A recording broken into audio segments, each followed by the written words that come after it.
Robotics is a FIRST robotics team, and FIRST is a global organization that brings technology and science to students in everything from elementary school to high school.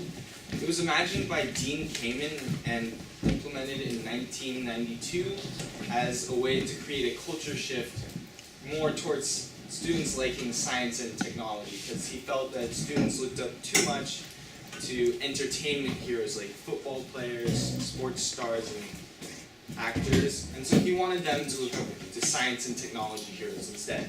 So he created FIRST, which stands for Inspiration and Recognition in Science and Technology. As I said, it's a global organization that tries to bring a professional grade engineering experience to students. So FIRST robotics competition is what we are part of. There's FIRST Lego League, FIRST Tech Challenge, but the highest is FRC, which is for high school students. FIRST describes FRC as a varsity sport for the mind. It requires time commitment and a lot of work to make your team be successful, much like a varsity sport. And we're given time limits. We get a 6-month build season. 6 weeks. 6 weeks. I keep saying months. I love 6 months, but we get 6 weeks. And so we have to design and build our robot and then bag it within 6 weeks. Students are helped by professional engineers. A lot of the mentors that we have work in the field that they mentor in. And a lot of our mentors are also, we have quite a few mentors who are alumni of the team who are either in college or recent graduates.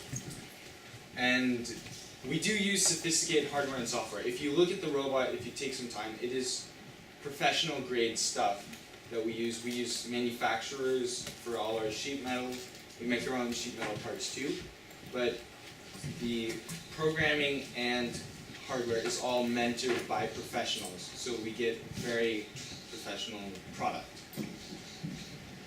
And there are thousands of FIRST teams. There are over 2,000 FIRST teams in the country, so at regionals we compete with about 60 to 50 other teams. And if we go to nationals in St. Louis, there are enough teams to fill 4 regionals in one competition. We attend 2 regionals, the Silicon Valley Regional and either the Central Valley or the Davis Regional or the Madera Regional. All are about the same size, all are in California. And another big thing about FIRST is that it provides students with match for scholarships. A lot of colleges will give students scholarships based on their participation in the FIRST program. So this is a bit about how FRC is run. There are a lot of students who are involved in FRC, about 50,000, and there are also 2,500 teams, so you get a sense that this is a huge organization and it's still growing and will continue to grow in the future. It is an international competition, so at St. Louis, it's the World Championships, so you will see teams from other countries that are there to help out, or to compete. So now we have a bit about the FIRST.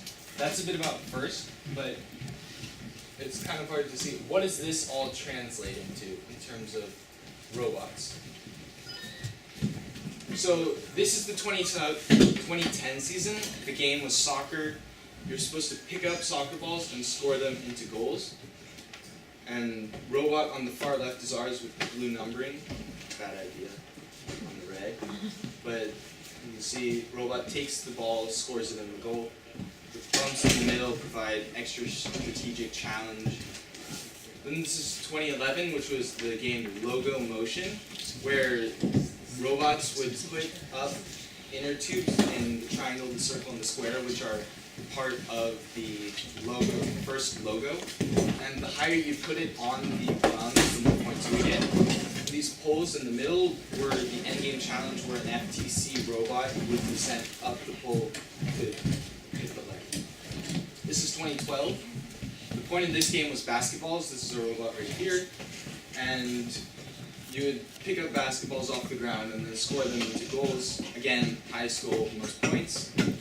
And every year First likes to put a little bit of a challenge. So in the middle of the field, there's this hump that robots had to make it over. And so it made just an extra challenge in the design that we had to account for. And then another thing First does is an end game. End game for this year was these teeter-totters in the middle. And if you were able to balance multiple robots, or even just one on the teeter-totter, you'd get extra points. It's really hard to do. But they're good. And then this is this past year. Game this year was frisbees, and you would have to score frisbees into the goals at the top of each alliance wall.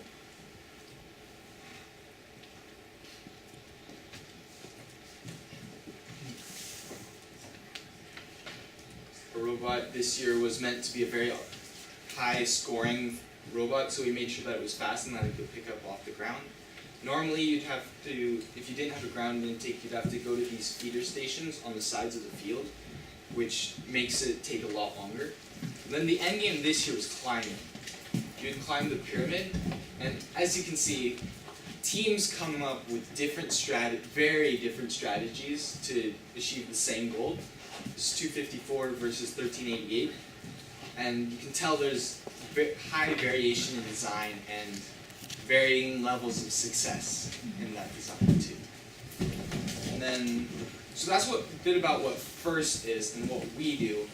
Now we're going to have James talk a bit about the robot itself that we build. So James is going to talk about the robot for about 10 minutes, and then we're going to break out into some hands-on sessions. We've got some soldering that we're going to do. We've got some tool training we're going to do. And for the people who've already done some tool training, we have a couple of other exercises that we're going to do. That's going to last about 2 hours. In the meantime, any of the parents who are interested in hearing more about the program from the parent or mentor point of view, we'll be meeting outside for about half an hour, depending on how long the questions go. And then we've got a session on CAD, we have a session on software, we have a session where we kind of go through the whole season, what the whole season looks like, and then just some wrap up at the end. And we should be finished somewhere around 5:15. Yeah.